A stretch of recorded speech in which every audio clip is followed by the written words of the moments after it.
Salud. Salud y feliz noche. ¿Cómo está usted? Yo estoy muy bien. ¿Y usted? Muy bien, muy bien, muy bien. Qué bueno. Bueno, señores, no se pierda nuestro encuentro de esta noche con Fernando Rosa. Vamos a conocer no al presidente de Fomper, sino a ese ser humano maravilloso que es Fernando Rosa. Y ese abuelo consentidor. Ay, caramba. Dímelo a mí que sé de eso. Exactamente. Y tenemos también una propuesta muy interesante. Así es, así es. Vamos entonces a conocer un emprendimiento que tiene Catalina Pedraza, que se llama Go Run Lab. En verdad, tenemos que buscar ya cierta asesoría a la hora de los calzados, ver cuáles son los calzados que nos van bien para evitar lesiones, para poder conservar, digamos, hasta la postura del cuerpo, etcétera. Entonces hay esa oportunidad de uno saberlo. Uno va a ver acá qué tipo de calzado, porque no es que todo lo que venden no necesariamente te conviene. Entonces, ya, por ejemplo, usted después de los 40...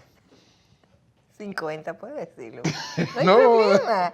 Después de 51. Después de los 40, uno ya es más cuidadoso. Pero no hay que esperar tanto tiempo, porque los cuidados lo pueden, Sí, claro. pueden empezar más temprano. Los 54. No hay que esperar ni los 55 ni los 56. Los cuidados pueden empezar más temprano. Entonces vamos a conocer este emprendimiento de Catalina Pedraza.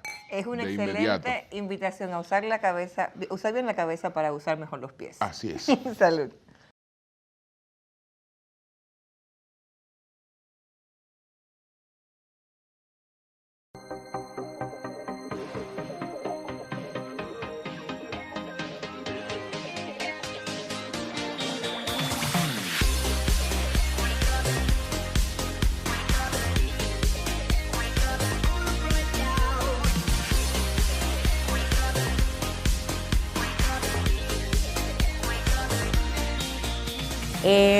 Go Run nace tras una necesidad existente en el país. Soy atleta desde temprana edad y de forma recreativa y caigo en una lesión entrenando para mi primer maratón de Nueva York.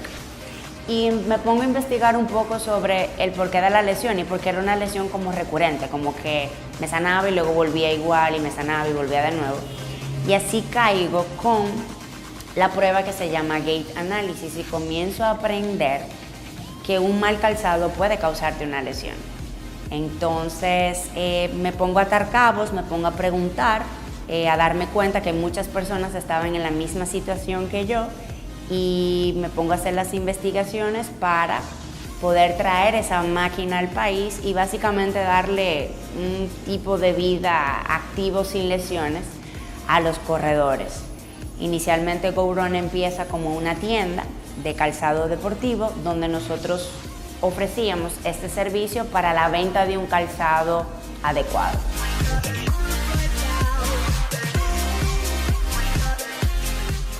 Go Run comienza como tienda hace poco menos de 4 años. Iniciamos, como comenté, una tienda totalmente especializada para deportistas. Pero llega un momento en el que el mercado nos da una buena lección y penosamente tenemos que recurrir a cerrar la tienda. Estamos en un país donde hay mucho e-commerce, donde es un poco complicado manejar el hecho de una tienda, sobre todo compra de artículos deportivos, que es lo que más se compra a nivel de internet. Lo que en ese momento fue un fracaso, realmente fue lo mejor que pudo haber sucedido, porque al cerrar la tienda y al Go Run salir temporalmente del mercado, nos damos cuenta que el público que ya habíamos hecho nos sigue buscando, pero no por el artículo en sí que ofrecíamos, sino por el servicio del Gait Analysis. Entonces Go Run hace un cambio y se convierte en Go Run Lab. Ya tenemos 1 año trabajando como laboratorio, ya comienzo a prepararme un poco más en el ámbito de las ciencias del deporte, introducciones a medicina deportiva para poderle dar un poquito más de profesionalismo a nivel de eficiencia al gate analysis, y con el tiempo hemos ido metiendo más máquinas y ya tenemos 1 año y 2 semanas, básicamente.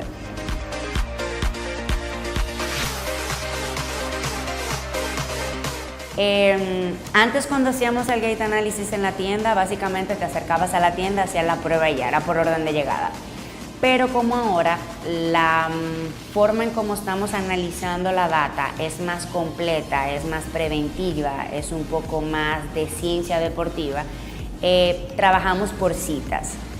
Soy un poco picky con eso de controlar el tiempo y respetar el tiempo de cada cliente que se acerca, así que hacemos las citas vía redes sociales, sobre todo Instagram, o el mismo teléfono que aparece ahí.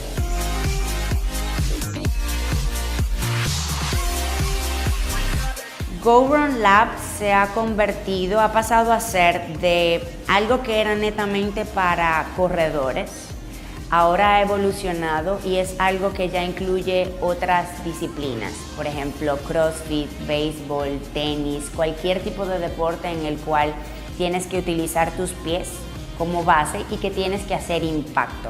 Pero a su vez también ha hecho un cambio bastante interesante para aquellas personas que no obligatoriamente practican un deporte, sino que por su profesión o por sus hobbies tienen que durar mucho tiempo de pie. Estilistas, profesores, maestros de ceremonia, personas que necesitan un soporte específico, que al final del día se pueden sentir muy cansados, tener algún tipo de molestia. Así que básicamente GoRun es un aliado para que puedas tener una vida libre de dolores.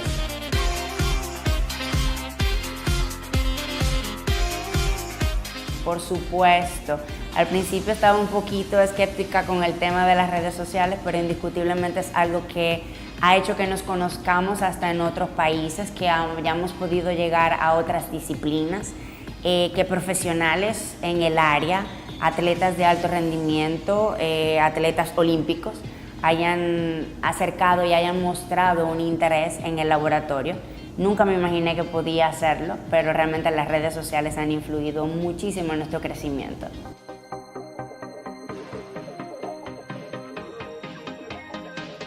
GoRun Lab tiene un campo muy interesante de crecimiento, porque la medicina deportiva es algo que siempre está en constante evolución.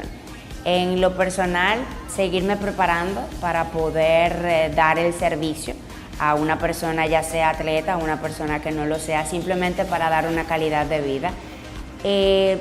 Prácticamente lo que más veo así como de crecimiento inmediato es el poder lograr tener algún tipo de sucursal o laboratorio en otra ciudad. Dado al crecimiento que ha tenido el deporte, el auge que ha tenido el fitness, me veo en la necesidad de los fines de semana desplazarme a diferentes ciudades con el equipo para poder realizar estas pruebas a otros deportistas o corredores que están en otras partes fuera de la localidad de Santo Domingo.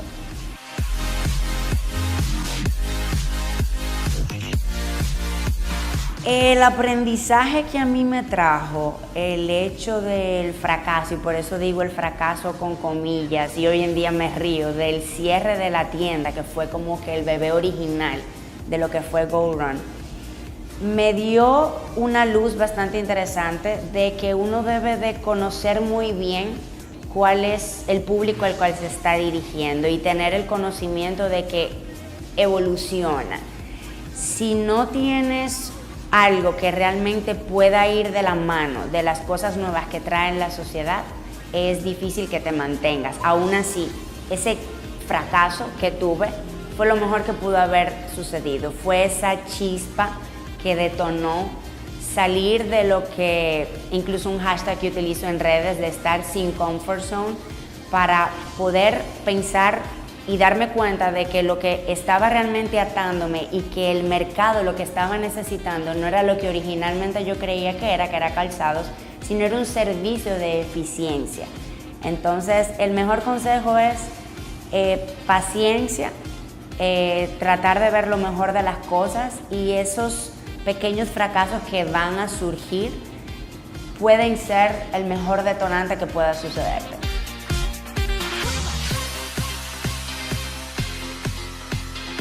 Go Run Lab está actualmente en el tercer piso de la Plaza Intercaribe, en la calle Rafael Augusto Sánchez, esquina Lope de Vega.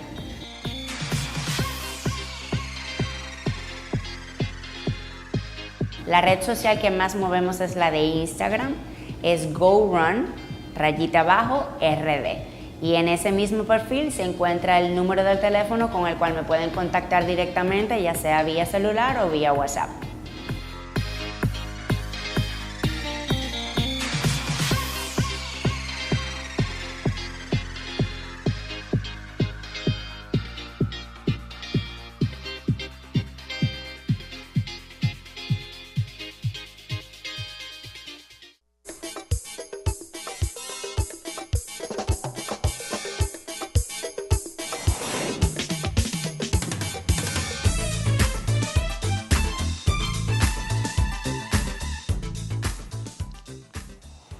Salud.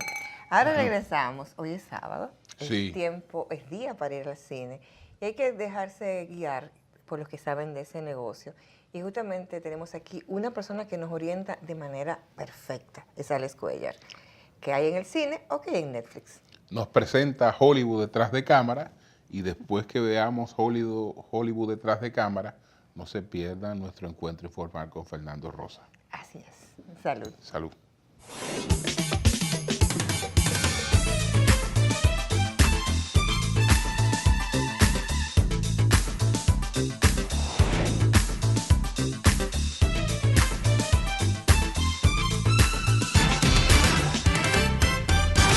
Hola, bienvenido a Hollywood detrás de cámaras. ¿Cómo pasan rápido los días del primer mes del año, verdad?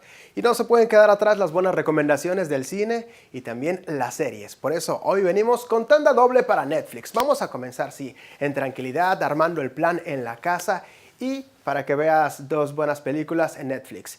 Ahora, la primera recomendación es Lionheart. Es una serie que tiene buen elenco, que tiene muy buenas tomas y también te la recomendamos aquí en Hollywood detrás de cámaras. Tenemos mucho más detalle para ti. Her father's daughter. Hey, Chief. Chief. Daddy, what's wrong? My deepest condolences. Sorry, my best wishes. Lionheart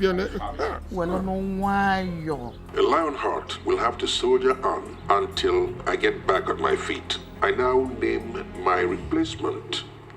Adace es una mujer que está decidida a tomar las riendas de la empresa de transportes que maneja su padre, pero cegado por el sexismo, el patriarca de la familia favorece a su hijo para tomar la posición de responsabilidad a la que aspira Adace, lo que la estimula a trabajar aún más duramente para demostrar su valía.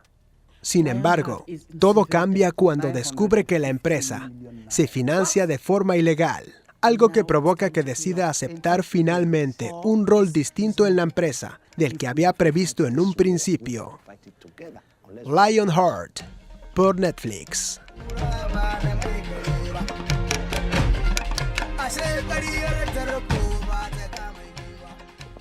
Relax, I know what I'm doing. Your father knows what I can do, and that was why he brought me into this.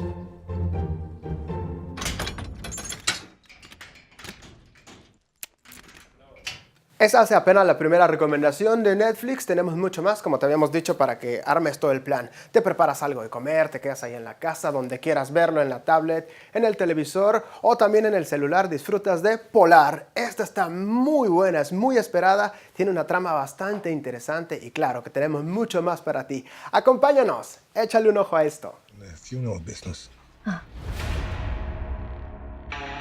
As you know, we manage the investments of our employees. If a former agent dies after retirement, their $8 million goes back to the company. This is a bad idea.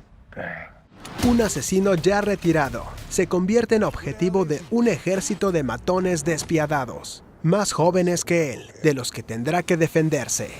Polar es una adaptación cinematográfica de la serie de acción Noir, del mismo nombre, dirigido por Jonas Åkerlund y basado en el script de especificaciones escrito por Jason Rodwell, protagonizado por Mads Mikkelsen, Vanessa Hudgens, Catherine Winnick, y Matt Lucas.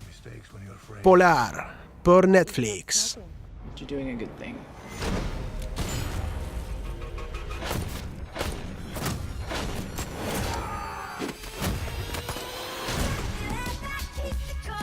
Did you happen to see anything peculiar the past couple days?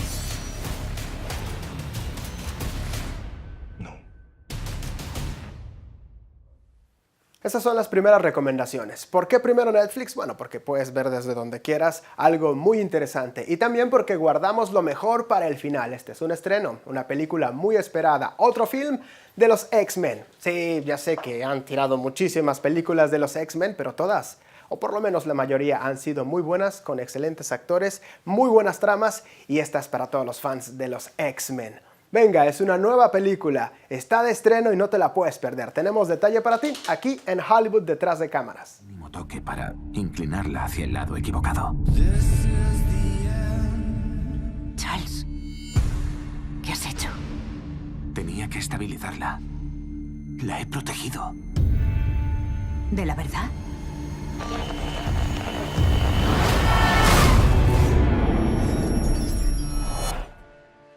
Eso tiene un nombre. Durante una misión de rescate en el espacio, Jean casi muere cuando es golpeada por una misteriosa fuerza cósmica. Una vez que regresa a casa, esta fuerza no solo la hace infinitamente más poderosa, sino mucho más inestable.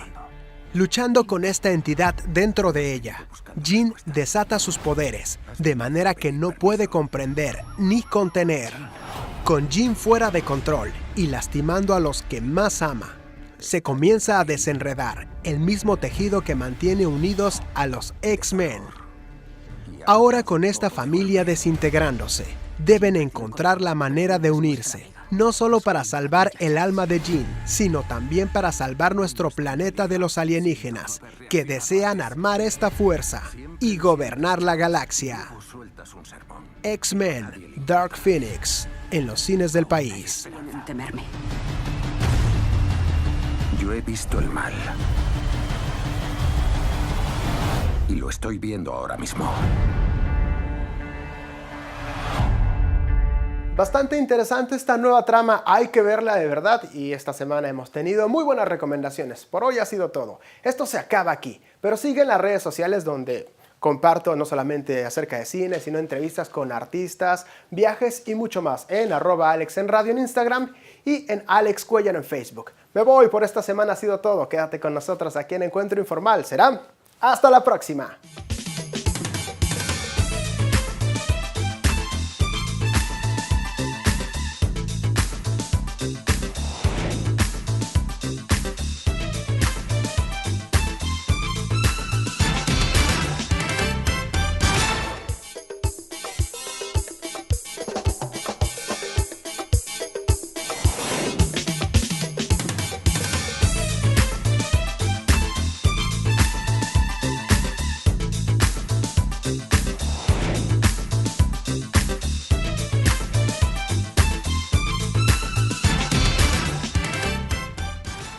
Bueno, salud. Salud. Ha sido una conversación interesante porque hemos hablado con el ser humano, el político, el padre y el abuelo. Nos habló de todo, de sus proyectos formidables para Santiago, de su familia, porque es un hombre de familia entregado totalmente a su familia. Y de su experiencia política también, que ha sido desde los 14 años. Pero se derritió cuando llegó la oportunidad de hablar de la nieta. Y... No, ahí ya. Él le cambió la cara al momento de hablar de la nieta, de su familia, de sus hijas de manera muy especial, pero cuando llegó esa nieta que lo desarma. Las nietas lo desarman. Las nietas. Las nietas, sí. Bueno, vamos a ver este encuentro informal con Fernando Rosa. Salud. Salud.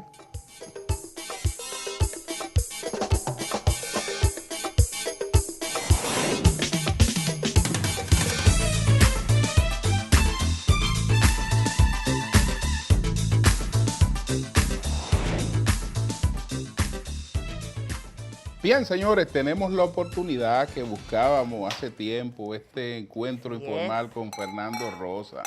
Salud. Gracias, salud. No solo con el director del FOMPER, que es el Fondo Patrimonial de las Empresas Reformadas, sino sobre todo hablar un poco con el amigo. Así ser es. humano. Así es, así es. Así es. Fernando, ¿cómo anda todo? Aquí, primero, todo anda bien. Darle las gracias a ustedes por darme la oportunidad y entrar en contacto con el pueblo dominicano y especialmente con Santiago. ¿De dónde tú eres, Fernando? ¿De Santiago? De Santiago, de Santiago. De Santiago, de Santiago. Nací en el hospital José María Cabral. Sí. Sí, sí. ¿Cuántos hermanos? Somos y hablemos cuatro, un poco de tus padres. 3 varones y una hembra. Sí. 2 viven en Estados Unidos y uno y yo vivimos aquí. Qué bien. Sí. ¿De qué parte de Santiago? ¿Dónde Nosotros, creció? yo soy de la autopista Duarte, ahí donde está la fortaleza Fernando Valerio. Ok. Ya. Sí, ahí cerca está a 3,5 kilómetros de la ciudad. ¿Tus padres eran también santiagueros o llegaron a Santiago? Sí, de ahí mismo todo. Todas esas propiedades que está hoy, el Jón, la Fortaleza, Villa María, era de la familia. Salíamos de la casa y no... Era por tierra de nosotros. Llegaba a la agricultura por tierra de nosotros. Ok. Porque lo que hoy Villa María, todo eso era de mi abuelo. Ok, entonces te crías, estudias en Santiago. Estudio en Santiago, salimos temprano a la ciudad, a los 16 años salimos. Comenzamos a estudiar allá en la ciudad y a trabajar también al mismo tiempo. ¿Dónde trabajabas? En negocios.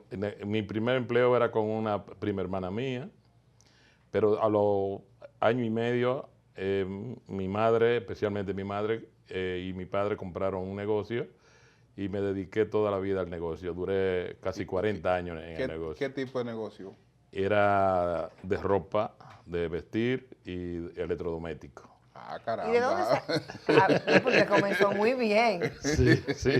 No, Fernando, dígame, el tema para poder hacer negocios, ¿cuáles habilidades tuvo que desarrollar a tan temprana edad? Bueno, primero ya yo tenía una experiencia de 2 años en el Partido de la Liberación Dominicana, porque yo entré a los 14 años en el PLD. Wow. Sí. Sí, muy temprano. Y tenía un roce social muy fuerte. Y mi madre, a los 17 años, ya casi 18, decidimos comprar el negocio, uno de los negocios a la prima mía el propio negocio que yo atendía, lo compramos nosotros. Entonces lo compramos. Okay. Porque ellos compraron otro, entonces decidieron vender. Pero ya cuando lo compras, entonces ya tú conocías el negocio. Ya yo conocía el negocio porque ya yo estaba ahí, tenía 1 año y medio en el negocio. Claro. Y eso era en el mismo centro de la ciudad, en la General Cabrera, la parte histórica de la ciudad. Después tenía otro negocio en la 16 de agosto. Después tenía un churrú en la Plaza Cristal, que usted la conoce, en el área monumental. Sí. Porque nos dedicamos también al negocio por mayor. Nosotros comprábamos en Panamá y en Los Ángeles, California.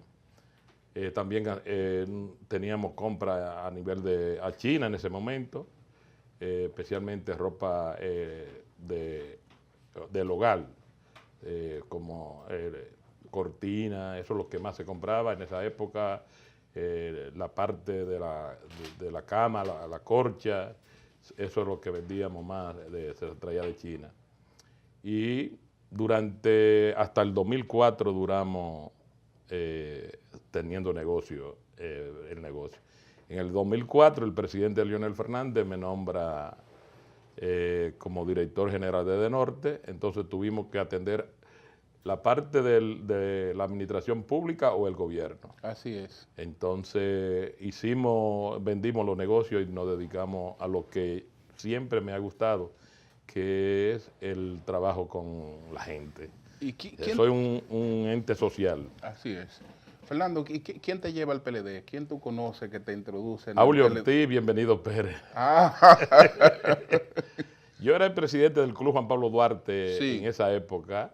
Y el PLD andaba cazando dirigentes en todas las comunidades de la ciudad de Santiago y constituimos el primer ciclo de estudio rural del Partido de la Liberación Dominicana a nivel nacional. En esa época nosotros, Adalberto Rosa, que fue diputado, administrador de la tabacalera, y administrador del Instituto de Tabaco. Se formó ese ciclo de estudio solamente con familia. Sí. Wow. Todos Rosa. Mire, me encantó. Usted decía que estaban cazando talentos y conecto a lo que me decía al principio, 14 años. Así es. Entonces, bueno, había que tener, o sea, 14 años, la vocación que lo lleva a la política y específicamente al PLD. Lo que sucede es que en esa época la Guerra Fría y los 12 años de Balaguer hacía que la persona madurara muy temprano. Muy temprano, sí. Y se involucrara muy temprano. Y al mismo tiempo, como dirigente de clubes, existía en ese momento lo que le llamaban una institución que todavía existe, la ODC. En esa época, ahora se llama otro nombre, me parece, pero la ODC era la institución que asesoraban a los clubes. Y eso lo hizo el imperialismo para tratar de apaciguar, pero se le revertió a lo contrario, porque despertaron muchas juventudes en esa época. Hasta el 1978 ese organismo funcionó en el país. Después del 78, entonces, sacan muchos dirigentes de la República Dominicana, los manda al exterior, especialmente a los Estados Unidos. Y esos dirigentes de allá parece que lo llevaron fue para corromperlo, la mayoría. Después San Francisco de Macorís aportó muchos dirigentes y murieron la mayoría. Recuerden el problema de Mirambó aquí, sí. De esa época. Es decir, que eran momentos muy difíciles en esos momentos. Nosotros teníamos siempre esa vocación, ese espíritu de lucha. Entonces, se forma el círculo de estudio en la zona rural, que era parte de una comunidad de la ciudad de Santiago, pero el partido decide y Juan Bosch dice, pero ellos no se van a desarrollar, porque no viven, en esa época vivían tal vez unas 300, 400 familias en ese lugar. Entonces nos deciden trasladarnos a la zona sur de Santiago, que son los barrios populares de Santiago. Sí. Y ahí tuve toda mi vida trabajando en esa zona sur. ¿Cómo te empieza entonces a interrelacionar primero con el liderazgo local de entonces del PLD y después con el liderazgo nacional? Bueno, nosotros comenzamos, lo primero, Monchi yo lo dirigía, Monchi Fadul. Ajá, ¿y cómo va a ser? Sí, yo era el secretario general y Monchi era miembro del partido allá en Simón Bolívar. Pero Monchi se hizo una de las figuras del PLD. Pues Monchi, porque Monchi se hizo una figura porque Monchi fue el candidato a síndico 2 veces con nosotros. Él llegó llegó primero al Comité Central y al Comité Político. Y al Comité Político. Pero se le fue adelante. Sí. Monchi es una persona, también Monchi es una persona muy agradable. Así es. Y una persona de mucho vuelo. Sí. Y Monchi, todo era un personaje de Santiago, de la sociedad de Santiago, sí. Con una carrera universitaria en la UCAMAMA, una universidad de mucho prestigio. Entonces, ahí fuimos creciendo en el partido. ¿Y Camejo? Camejo también fue activista de nosotros. No, Camejo es el papá de todos nosotros. Ah, ok. Porque Camejo fue nuestro primer secretario general, después lo fue Adalberto, después fui yo, y así fuimos desarrollando el partido. Entonces, cuando Camejo sale miembro del Comité Central y automáticamente ya deja de ser secretario general, lo sustituye a Adalberto, y Adalberto también fue electo después miembro del Comité Central, entonces lo sustituyó. Qué bien. En ese momento. Pero tuvimos una infancia muy feliz porque estábamos haciendo lo que nos gustaba. Y a nosotros era que nos trasladaban, Juan Bosch, es decir, la estructura partidaria nos trasladaba a todo el país para poder lograr hacer que el partido pueda crecer. Hay historia increíble. ¿Qué experiencias guarda de esa la experiencia que yo cuento más es lo que me pasó a mí en la Celestina de San José de la Mata, en lo que le dicen las Tres Cruces, en el Rubio. Nosotros llegamos a las 9 de la mañana a la Celestina. ¿En qué año más o menos? En el 81. Sí. Porque habíamos perdido el reconocimiento de la Junta en el 78. Sí. Y llegamos allá otra vez a buscar firmas para poder reconocer el partido. Llegamos a una guagua escolar de esa amarilla grande. XN School. Sí. Al Rubio. y nosotros tenemos el día entero en el Rubio, casa por casa, en la Celetina. En la Celetina hay una mina. Las personas que viven ahí viven de la cabulla. Siembran cabulla y le vendían la cabulla a Fasaco. En ese momento ya Fasaco estaba quebrado. Sí. Y le habían vendido toda la cabulla y Fasaco nunca le pagó la cabulla a esa familia. Wow. Y cuando yo me siento en una raíz de una mata de naranja, en un play que dentro de abajo, en una mina que había un play, y me siento, y más allá está un señor que era el alcalde de la comunidad. Y él me dice, lo he visto caminando mucho aquí en la zona. Digo yo, sí, somos del partido de Juan Boy, estamos conquistando a la población para que nos dé su firma para el reconocimiento a la Junta Central Electoral. Dice, pero mire, aquí viven como 200 familias y es difícil que usted encuentre un voto porque el doctor le mandaba 20,000 pesos, le manda 20,000 pesos para que le den 200 pesos a cada familia. Eso me marcó a mí para toda la vida. Wow. Y en Santiago cuestionábamos los votos de la sierra. Y era que cuando Santiago, nada más esperaban que los votos de la sierra llegara a Santiago para decir ganó Balaguer. Sí. Y era eso, él tenía pendiente de todo eso. También me marcó en Gaspar Hernández, había una sola compañera en Gaspar Hernández.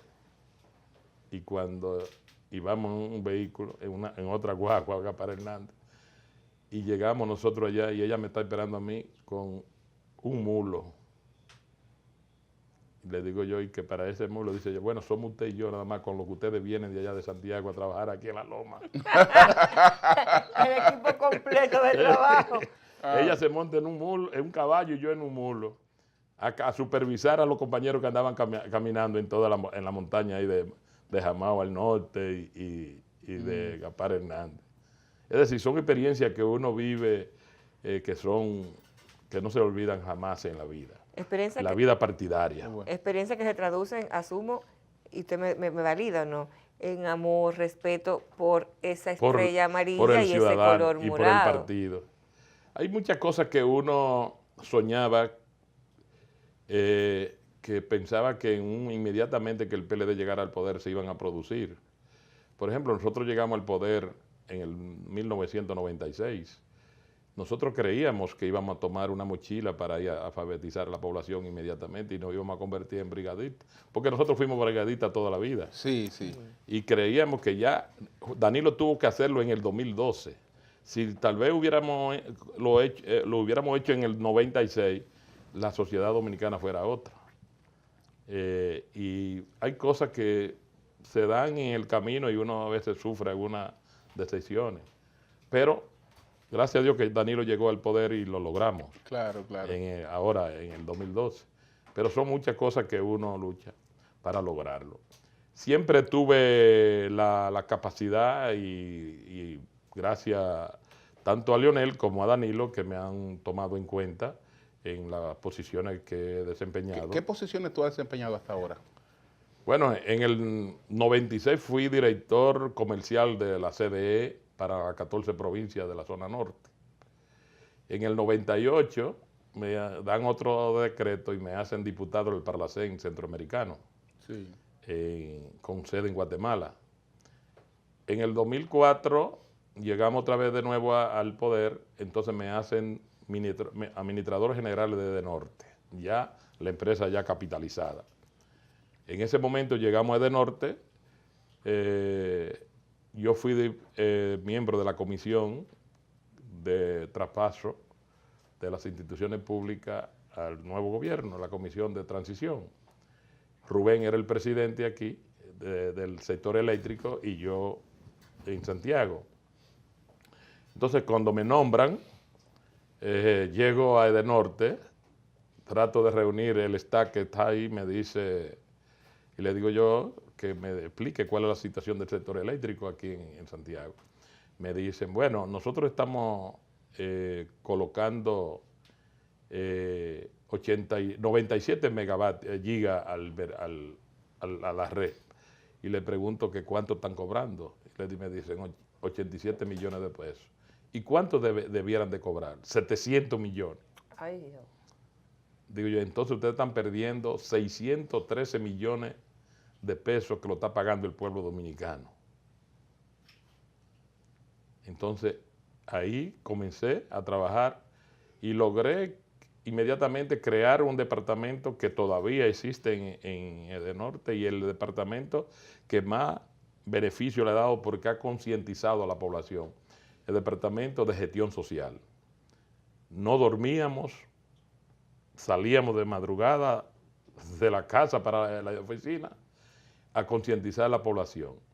¿Cuál era el problema? Que los barrios, ellos le daban más energía a los barrios que a donde los que tenían posibilidad de pagar.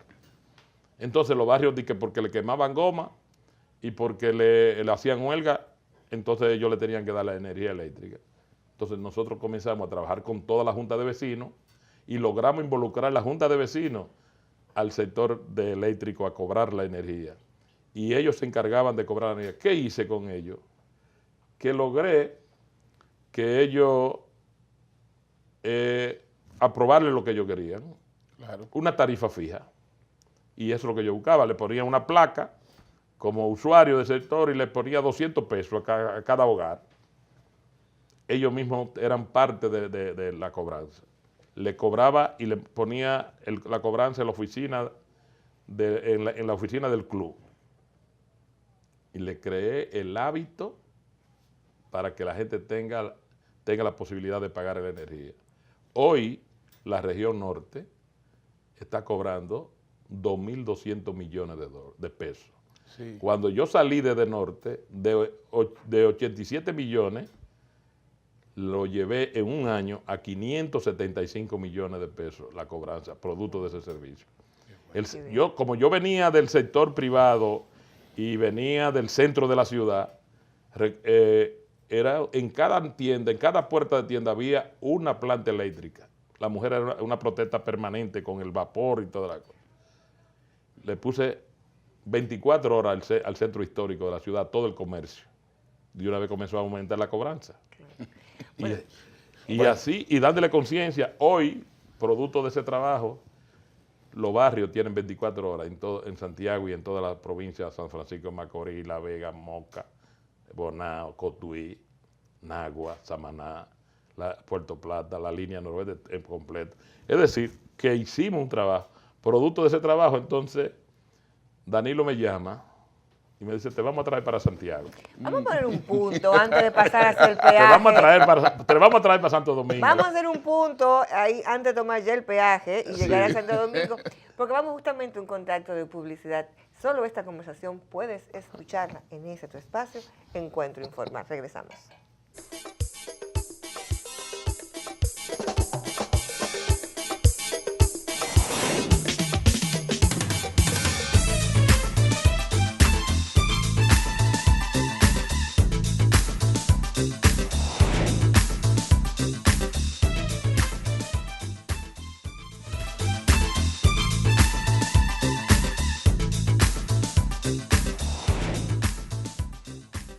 De regreso contigo en este tu espacio Encuentro Informal.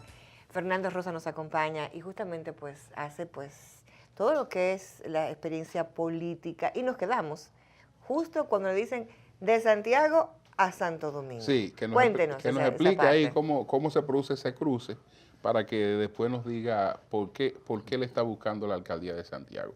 Bien, en ese momento, más o menos el día 10 de agosto, Danilo me llama y me dice, Fernando, te vamos a traer para Santo Domingo. Digo yo, ajá, bueno, la capital es capital. Y digo yo, ¿y dónde me van a nombrar? No te preocupes, sale el decreto presidente de la Comisión de Reforma de las Empresas Públicas y presidente del Fondo Patrimonial de las Empresas Reformadas. Yo no sé lo que es. Yo sé lo que es la CRE, es decir, sí, claro, la Comisión de Reforma de las Empresas Públicas, pero no sé lo que es el Fondo Patrimonial de las Empresas, de las empresas reformadas. Cuando llego, me nombran el mismo 16 de agosto del 2005.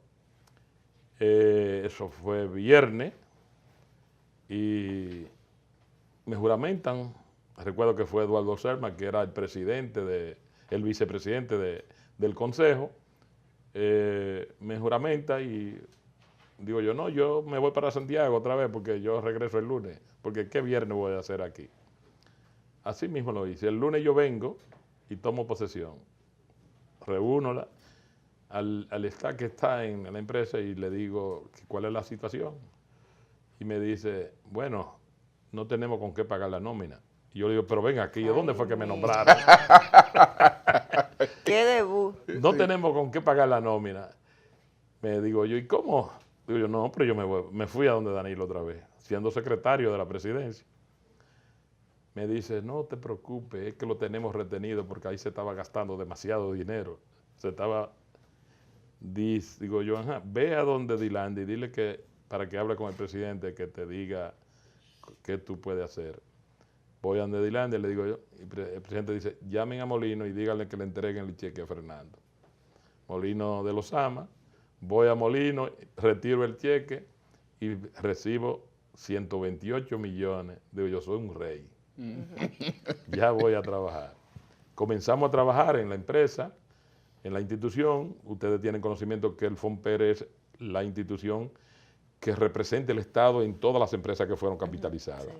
Es decir, yo soy el representante vengo desde Norte y entonces paso a ser el representante de las 3 distribuidoras, de Sur, de Este y de Norte, de G. Jaina y G. Itabo, Molino de los Ama y La Tabacalera. Entonces, hago un equipo de hombres y mujeres y comenzamos a trabajar. Vamos a las empresas que no estaban pagando, que no pagaban, y le digo que hay que pagar, que hay que pagarle al Estado los beneficios que el Estado que obtiene en la capitalización. Para no alargarle el caso, hoy el FONPER es la institución más deseada del Estado Dominicano. ¿Y en qué radica el encanto? Porque encanto? Nosotros hemos hecho un trabajo extraordinario, tanto el equipo de hombres y mujeres que forman parte del FONPER, sí, de vigilancia, de custodiar los fondos, la finanza de cada una de las empresas. Y el FONPER ha recibido más de 18.000 millones de pesos de beneficios. Y le hemos hecho transferencia al Estado a través de la Tesorería Nacional por más de 13.000 millones de pesos. Es decir, en vez de ir a buscar como tuve que ir a ese momento, claro, después de esos 128 que me entregaron, nosotros le hemos entregado más de 13.000 millones de pesos para proyectos a nivel nacional que se han llevado desde el gobierno a todo el territorio, aparte de los proyectos propios de la institución que hemos realizado en todo el país. ¿Por qué busca la alcaldía de Santiago? Primero, yo soy un hombre que me desarrollé a nivel político, a nivel Santiago. Todo político que participa en la vida política debe convalidarse en algún momento. Yo creo que yo debo de convalidarme porque me he dedicado a trabajar por Santiago. Santiago necesita una persona que tenga la visión, que tenga la experiencia y al mismo tiempo que sea una persona con visión de futuro. Santiago necesita ser transformado totalmente. Santiago es una ciudad colapsada a partir de las 7 de la noche. ¿Por qué? Colapsada. Porque no hay a dónde ir. Tú vas a Santiago y tú tienes que ir a la casa de una familia o tienes que ir a un restaurante. Tú no tienes un sitio público donde tú puedas llevar un turista o una persona a divertirse. Santiago necesita que la persona que llegue a Santiago se sienta que entró a una ciudad con visión de futuro, innovadora, una ciudad en progreso permanentemente, con centros de recreación sano. Por ejemplo, Santiago tiene problemas Según en los estudios que nosotros hemos realizado, los principales problemas que dice la población son seguridad, transporte, que es un problema muy grave, y desempleo. Pero nosotros tenemos proyectos para lograr que Santiago pueda unificar todo esto, toda esta necesidad y superarla. Nosotros en Puerto Plata, en Marmol, se reciben 700, este año recibieron 700,000 cruceritas. Según los datos que tenemos, tú sabes que en los cruceros se venden tours para visitar otras ciudades. A Santiago entran de entre 200 a 300,000 turistas en el año. El lugar a donde nosotros lo llevamos es al centro del León y después al monumento. Ni un turista no gasta un peso. Claro. Y nosotros necesitamos que un turista gaste por lo menos de 50 a 100 dólares en la ciudad. Y hay que prepararse ahora mejor por lo que va a ocurrir en Puerto Plata. En Puerto Plata, el nuevo puerto. Y vamos a tener el muelle de Manzanillo. Todo esto, esto va a crecer. El principal destino de muchos de esos turistas es Santiago, porque lo que más cerca le queda ahí para... Y es la ciudad... Y una ciudad histórica, conocida. Entonces nosotros necesitamos prepararnos para eso. Claro. Nosotros necesitamos que si el turista llega al Centro León, va al monumento y otra vez vuelve a Puerto Plata, nosotros necesitamos que ese turista no gastó ni un solo centavo, usó nuestra carretera, nuestra calle y todo. Nosotros vamos a construir para resolver el problema de la circulación y pueda crear mayor cantidad de empleo. Que el turista pueda invertir en Santiago. En Santiago, para resolver el problema de tránsito, en Santiago hay un problema, por ejemplo, que los dueños de tiendas en el centro histórico se paran a las 7 de la mañana y retiran el vehículo a las 8 de la noche. Se necesita un parqueo municipal. Sí. Y nosotros ese parqueo municipal lo vamos a hacer en la Fortaleza San Luis. Y la Fortaleza San Luis se va a convertir en el centro cultural de la ciudad de Santiago. En el lugar donde la persona se siente seguro porque no entra un motorista, un vehículo, un ciclista, no entra nadie. Entonces, en ese parqueo municipal vamos a coger un piso solo para hacer la plaza del artesano. Que el artesano pueda tener el taller y la tienda ahí. El turista viene, compra el souvenir, porque todo el que viaja fuera de su país quiere llevar un recuerdo de la ciudad que visitó. Cierto. Entonces nosotros vamos a hacer que él consuma ahí. Pero no que se vaya a Puerto Plata inmediatamente a comer, sino que coma, que coma en el centro cultural. Con el Museo del Tabaco, con el Museo de la Guerra de la Restauración, con el Museo del Café, con el Museo del Ron, que los santiagueros somos los originales que creamos el ron Bermúdez, que el Museo del Carnaval, el Museo del Cacao. Los cigarrillos. Todo. Entonces, todo lo alrededor también, un parque infantil, donde yo vaya con mi nieto y no tenga temor de que van a venir nada. Yo mientras estoy comiéndome un churrasco en una de los negocios tipo tapa que va a haber ahí, el niño puede estar jugando con toda la tranquilidad del mundo. A propósito de nieto, Fernando, ¿cuántos hijos tiene? Tengo tres mujeres bellísimas. Tres profesionales. Que vivo orgulloso de ella y mi esposa, que es lo que más quiero. Es decir, tú eres hembrero. Y para que súper hembrero, porque tengo 2 nietas, ahora me nacieron. ¿Cómo le dicen las nietas? ¿Papá o abuelo? Papá, estoy loco, me tienen loco esa nieta. Me critican. ¿Por qué? Adiós, anoche tengo una que va a cumplir 3 años y viene y se pinta todo. Y va donde mí al gazebo y yo le digo, ¡oh, qué preciosa está! Y va donde mamá, papá me dijo, ¡oh, qué preciosa está! Y ahí la tengo en el WhatsApp. Pero es decir, es increíble. Yo soy una persona que soy de familia, tengo una familia preciosa. ¿Cuántos años tiene casado, Fernando? 38 años. ¡Qué bendición! Sí. ¡Qué gran bendición! 38 años. Y abuelo consentidor ahora. Y ahora soy abuelo consentido. Siempre he vivido en el mismo lugar. No he salido de ahí. Nada más vengo a Santo Domingo de Parda y para volver para Santiago otra vez de nuevo. Y nosotros, la persona que debe dirigir a Santiago tiene que tener visión. Sí. Nosotros tenemos que tener una alianza público-privada en Santiago porque debemos rescatar el Hotel Mercedes y convertir la restauración en una calle peatonal y convertir la esquina de la calle del Sol con restauración en la esquina del Tiempo.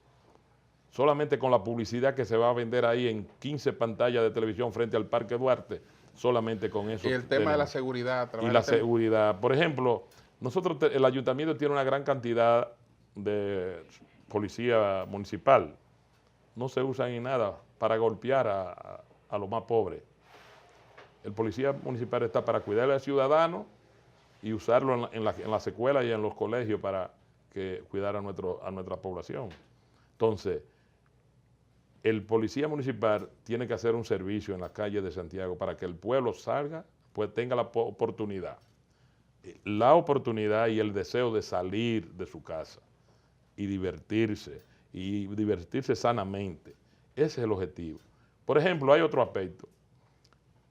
Yo como he trabajado toda mi vida en los sectores populares no tienen oportunidad de nada. Hay muchos niños y muchos padres que quieren que sus hijos estudien música, pero si no tienen dónde hacerlo, ¿cómo descubrimos los talentos que tenemos en los barrios? ¿Cómo podemos descubrirlo? Claro. Entonces nosotros vamos a construir 5 centros culturales en Santiago para que estudien música, para que estudien canto, para que estudien teatro, y eso va a transformar a Santiago. Sí. Todas esas obras que nosotros vamos a realizar va a transformar a Santiago. Por ejemplo, ¿quiénes son los que van al teatro? Los que tienen un traje negro con una corbata roja.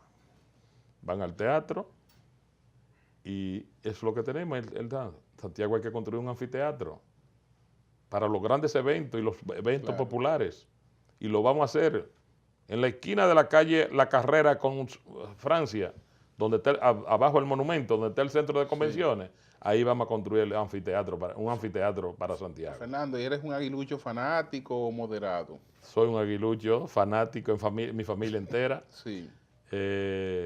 Allá no toditos, pero el chofer mío es liceísta y es una discusión permanente. Ni nada voy a decir. Es un liceísta permanente y viven enfrentándose.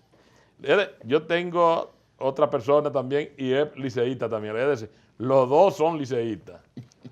Contra la familia entera. Fernando, qué placer. Muchas gracias por esta oportunidad. Muy bien, gracias. Gracias.